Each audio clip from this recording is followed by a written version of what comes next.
하나님의 은혜와 축복이 말씀 듣는 모두들에게 함께 하시기를 주님의 이름으로 축원합니다.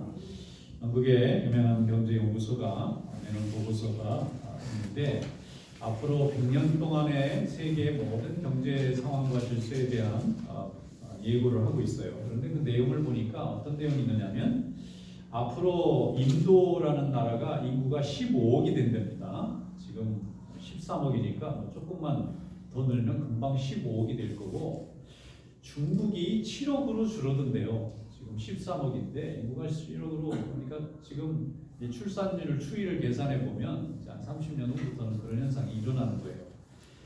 그리고 또 경제 규모가 얼마나 커지느냐면은 인도가 세계 1위로 올라가게 되는데 2위가 미국이 되고 3위가 중국이 되고, 그럼 우리나라 사우스 코리아는 어느 정도 될까 보니까 9위쯤 한다 그래요. 9위쯤. 지금하고 비슷할 것 같아요.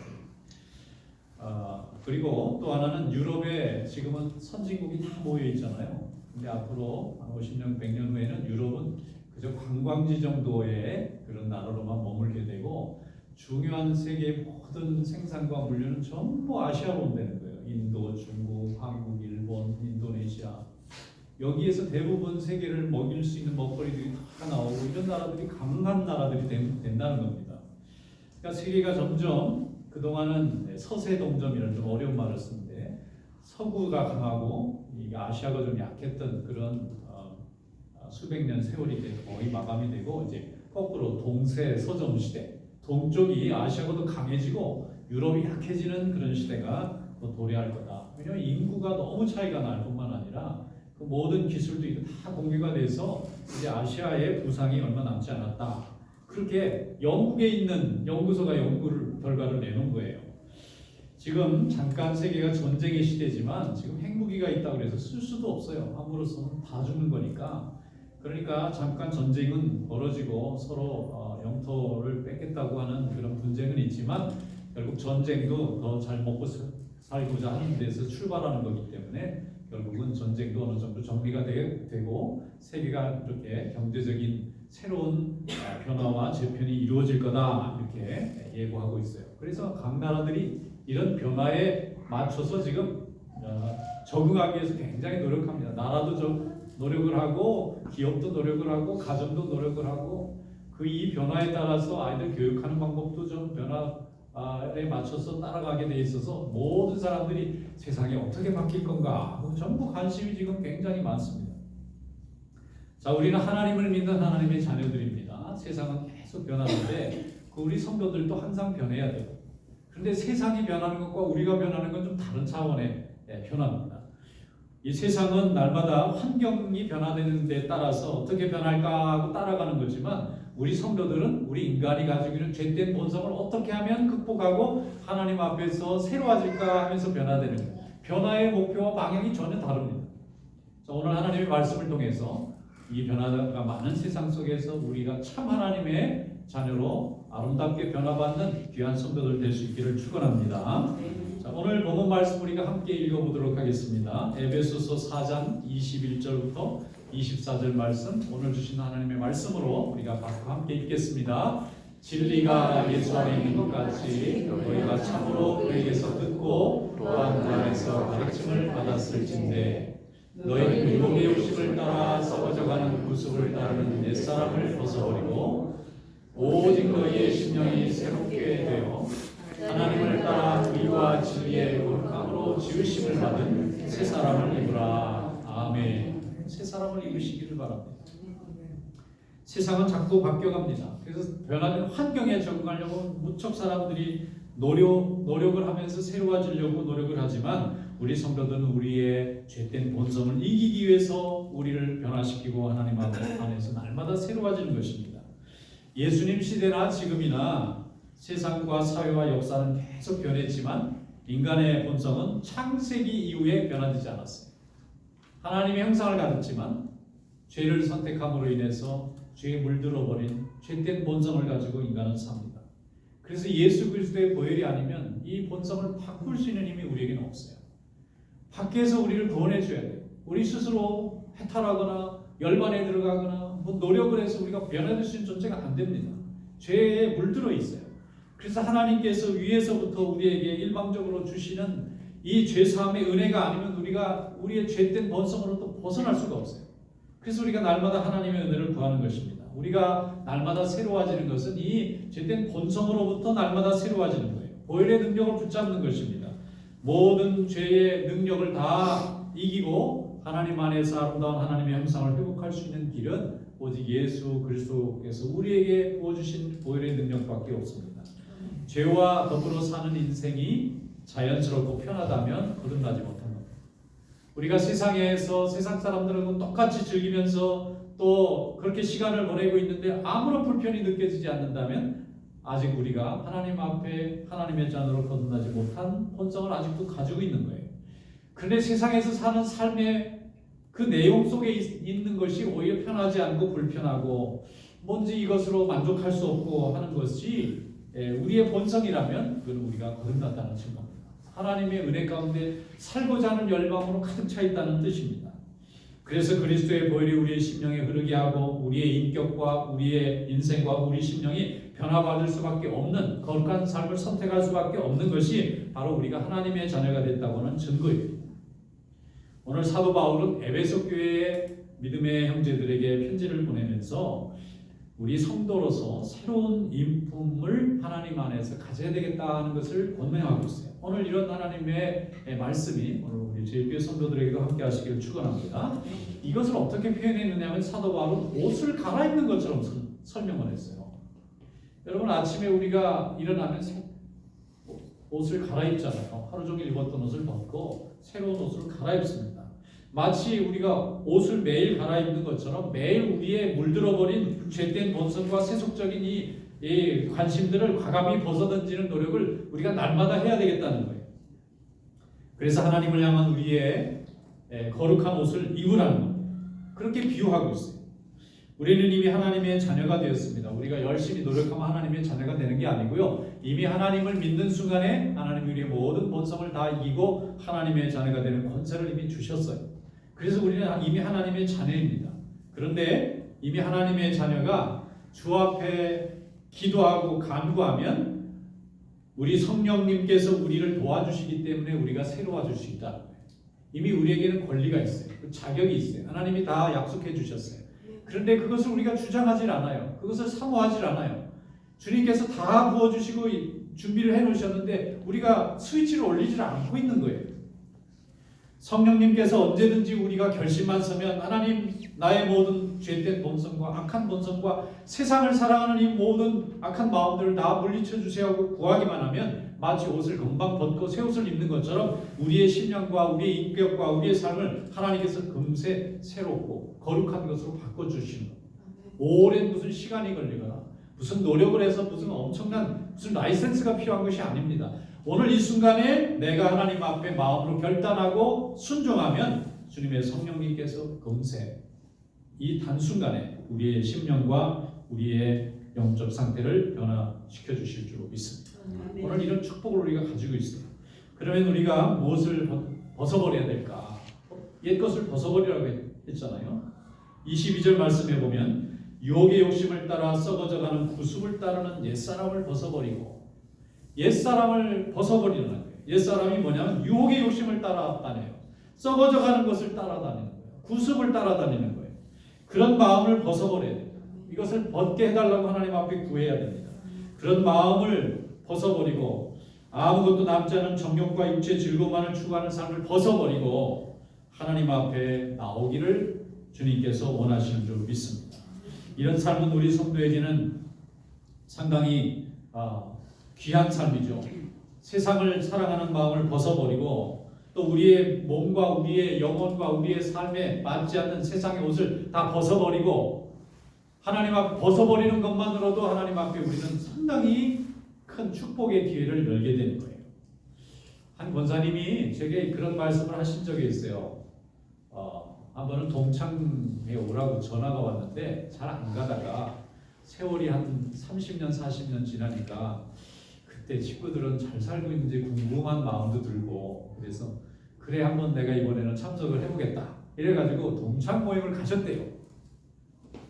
갔는데 가서 재미있을 줄로 알고 이 친구들이 어떻게 변했을까 하고 가보니까 옛날 모습은 다 어디로 가고 노인들만 남아있대요.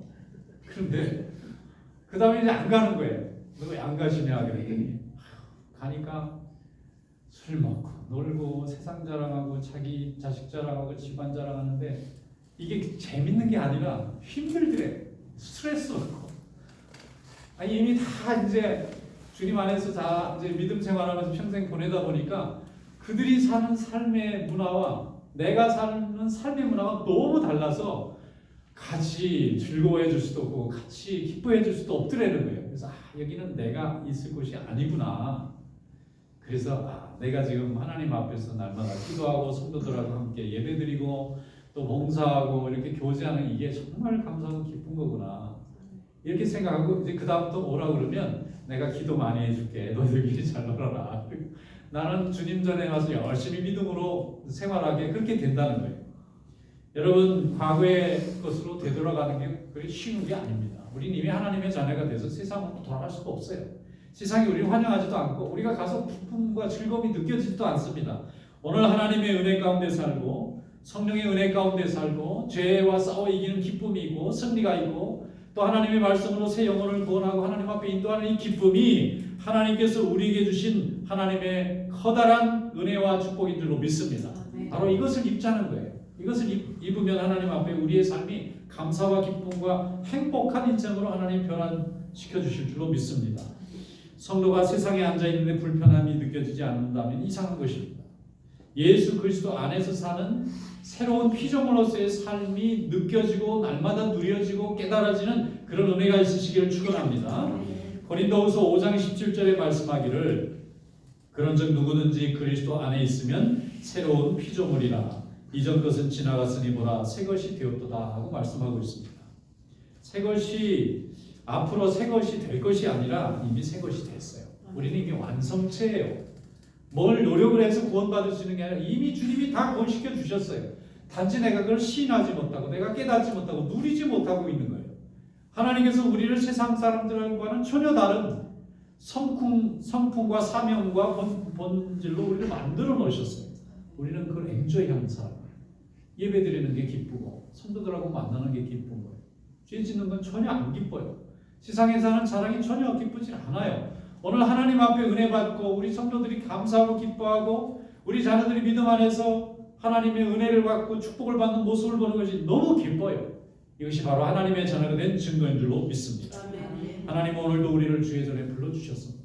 예배하는 자리가 너무 좋잖아요. 오늘 되게 추워요. 내일은 더 춥고요. 모레는 엄청 춥습니다. 이렇게 추운데 여기 얼마나 열심히 우리 성도들이 와서 예배드립니까? 세상 사람은 이 추운 날 집에 절대 안 나옵니다. 그러나 성도들은 집에 있는 게 기쁘지 않습니다. 또 그게 편안하지 않습니다. 우리의 영혼이 하나님의 말씀을 먹어야 되잖아요. 하나님의 은혜를 누려야 되잖아요. 그러니까 하나님의 말씀이 있는 주의 전에 와서 예배드리고 성령 안에서 우리가 거하게 되는 줄로 믿습니다. 거듭난 하나님의 자녀는 물고기가 물속에서 사는 게 편한 것처럼 하나님의 은혜의 물속에 살아야 편하게 되는 줄로 믿습니다. 이 은혜를 누리시는 성도가 될 수 있기를 축원합니다. 제가 좋아하는 목사님 한 분이 열심히 북한 선교를 돕다가 북한에 잡혀가지고 3년 동안 노동 교화형을 당하신 분이 있어요. 근데 그분이 나와서 3년에 이제 풀려났어요. 그래서 한번 간증을 하시는데 그분 얘기 중에 기억나는 게 있어요. 겨울이 되면 자기를 끌고 그 감옥 바깥으로 데리고 나온대요. 그래가지고 꽝꽝 어는 땅을 삽을 하나 주고는 사람 키만큼 구덩이를 파라 그런대. 그럼 이게 파져요? 또 꽝꽝 언 땅인데 물렁물렁한 땅도 사람 키만큼 파려면 얼마나 힘듭니까? 그런데 그거를 다 파면 그 다음에 도로 채우라고 그러네요. 다 채우고 하루가 다 가고 손이 완전히 핏덩어리가 되는 거예요. 뭐 장갑이나 주고 시켰겠어요. 일부러 이제 노동교화형이 그런 형이더라고요. 물 구덩이 파고 다시 메꾸고 그리고 하루 일과가 끝나는 거예요. 그러니까 몸을 노동으로 괴롭히는 벌이더라고요. 그게. 그러니 무슨 소망이 있겠어요. 그런데도 이분이 이제 열심히 평생 목회를 하신 분이니까 죽어도 천국은 가겠구나 해서 감사하더래요. 내가 이거 빨리 탈출해야 돼. 이게 아니고 하나님이 나 같은 자를 써가지고 주의 종으로 말씀도 전하게 하시고 평생 목회할 수 있게 됐는데 할 수 있는 좋은 일 많이 했는데 이제 순교의 면류관도 주시나 보다. 우리 성도들도 그 상태가 되면 다 그렇게 돼요. 믿음이 있기 때문에 염려 안 할 수도 있고 어떻게 할까 걱정하는 뭐 주사 맞으러 갈 때 어떡하지 고민할 거 없어요. 딱 맞으면 다 겪고 다 지나가는데 우리 성도들 다 그렇게 순교의 면류관, 생명의 면류관, 의의 면류관 다 받을 수 있도록 하나님이 이미 다 프로그램을 만들어 놨어요. 우리 속에. 염려 안 할 수도 돼요. 근데 그분이 하는 얘기예요. 고달프고 힘든데 항상 이렇게 행복한 순간이 있대요. 뭐냐면 성경을 어떻게 돌아 다른 나라를 통해서 뭐 구명운동도 많이 일어나고 그러니까 성경을 하나를 주긴 주더래요. 성경이 난 필요하다. 난 목사라는 사람 필요하다. 그러니까 1년을 안 주더니 그 다음엔 주는데 그 성경을 읽기만 하면 그 성도들하고 같이 신앙생활한 거 평생 믿음 생활한 게 자꾸 떠오르고 은혜 받은 순간들이 떠오르고 그래서 말씀을 읽을 때 제일 행복하더라는 거예요. 정말 이 행복을 못 느낄 뻔했다는 이런 고통은 의미 없었어요. 여러분 하나님 안에서 말씀이 주는 이 은혜와 이 사랑이 정말 송이꿀보다도 답다. 다윗이 고백했는데 괜히 하는 말이 아니에요. 그런 상황이 되면 정말 송이꿀보다 단 기쁨이 느껴지는 겁니다. 이런 하나님의 축복이 함께 하시기를 축원합니다. 우리가 이미 육신의 정욕을 벗어버리고 비록 육신을 가지고 살지만 하나님이 주신 은혜로 새 사람이 되었어요. 새 사람이 되려고 노력하는 게 아니라 이미 주님을 믿고 하나님의 자녀가 될 때 이미 새 사람으로 하나님이 만들어 놓으셨어요. 이걸 액티베이트 시키는 거예요. 그래서 활성화시키는 거예요. 하나님의 자녀로 우리의 삶을 오늘도 누리는 것입니다. 이런 축복이 있으시기를 축원합니다. 무서운 권세가 우리의 모든 이 기쁨과 감사와 은혜를 빼앗아갈 수 없어요. 우리를 위협하고 겁을 줄 수는 있지만 우리가 누리는 이 마음과 영혼의 기쁨과 행복을 빼앗아갈 수는 없는 겁니다. 그럼 우리가 무엇을 입어야 되느냐? 벗었으니까 입으라고 그러잖아요. 24절 말씀에 보면 하나님을 따라 의와 진리의 거룩함으로 지으심을 받은 새 사람을 입어라 이렇게 말씀합니다.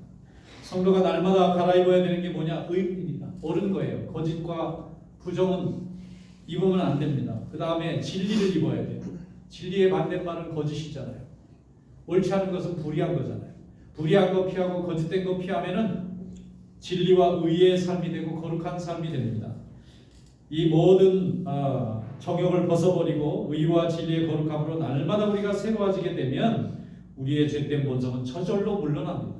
역사하지 못해요. 우리가 좋아하지 않기 때문에 그들도 힘을 쓸 수가 없어요. 하나님이 좋아하시는 거룩한 삶, 의로운 삶, 기쁨의 삶, 하나님 앞에 날마다 우리가 새 사람으로 우리의 영혼을 갈아입는 성도들이 될 수 있기를 축원합니다. 에베소 4장 29절에 말씀하기를 무릇 더러운 말은 너 입 밖에도 내지 말고 오직 덕을 세우는 데 소용되는 대로 선한 말을 하여 듣는 자들에게 은혜를 끼치게 하라. 여기 참 중요한 말씀이 있어요. 우리가 새 사람, 새 영혼, 새 자아가 되기 위해서 어떤 방법이 좋으냐면 구체적인 방법까지 설명해 줬는데 그게 뭐냐면 덕스러운 말, 선한 말로 은혜를 끼치는 생활을 해라. 여러분 덕스럽고 선한 말로 은혜를 끼치시기를 축원합니다. 덕이 뭐죠? 덕은 나보다 남의 유익을 먼저 생각하는 거예요. 먼저 해주는 거예요. 참 덕스럽다. 그 말은 다른 사람을 올려줬다 그런 얘기예요. 근데 다른 사람 안 올려줬어요. 그럼 이게 덕스럽지 못했던 얘기가 돼요. 그러면 은혜는 뭘까요? 은혜는 하나님을 높이는 거예요. 우리 말 속에 하나님을 높일 수 있잖아요. 하나님이 해주셨어요. 하나님 응답하신 거네요.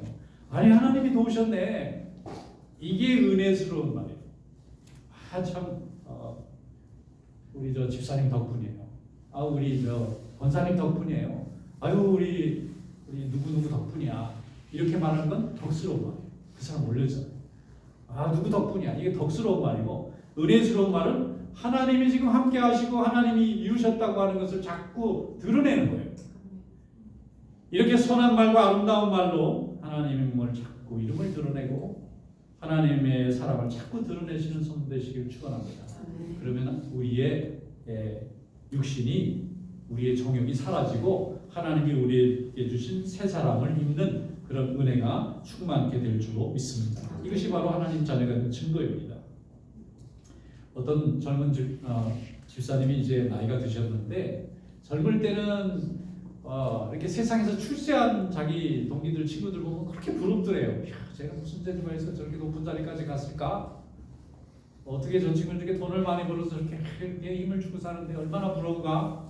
예수 믿고 살면서도 마음 한 구석에는 부러움이 있는 거예요. 나는 저렇게 못했는데. 그런데 이제 다 은퇴해가지고 만나고 보니까 다 똑같더래요. 옛날 그대로더래 그냥. 맨날 장난치는 거 그대로고 속이는 거 그대로고 뭐 그냥 까부는 거 그대로고 하나도 바뀐 게 없더래. 이 세상에서 나 이렇게 젊을 때는 꽤 올라간 거 차이가 많이 진 것 같은데 모두 다 리타하고 나니까 옛날 도루묵으로 다 돌아왔다. 근데 차이가 있더래. 차이가 큰 차이가 있는데 믿음이 있는 친구들과 믿음이 없는 친구, 하나님을 믿는 친구들과 하나님을 모르는 친구들은 차이가 나더라는 거예요. 생각하는 것도 다르고 선택하는 것도 다르고 누리는 것도 다 다르더래요. 이게 세상을 다 살았는데 하나님 앞에 가기 전에 차이예요. 오늘 하나님이 우리에게 큰 차이를 주신 줄로 믿습니다. 오늘도 하나님께서 우리에게 하나님의 자녀가 되는 권세를 주시고 믿음의 덕을 세우고 하나님의 은혜를 나눌 수 있는 그런 귀한 인생으로 우리를 불러주신 줄로 믿습니다. 이것이 우리의 축복입니다. 새해는 이런 새 사람을 입는 그런 믿음의 진보가 있으시기를 축원합니다. 고린도후서 7장 1절에 말씀하기를 그런즉 사랑하는 자들아 이 약속을 가진 우리는 하나님을 두려워하는 가운데서 거룩함을 온전히 이루어 육과 영의 온갖 더러운 것에서 자신을 깨끗하게 하자. 그래서 하나님 앞에서 깨끗해지는 새로워지는 귀한 성도들이 다 되시기를 주님의 이름으로 축원합니다. 기도하겠습니다.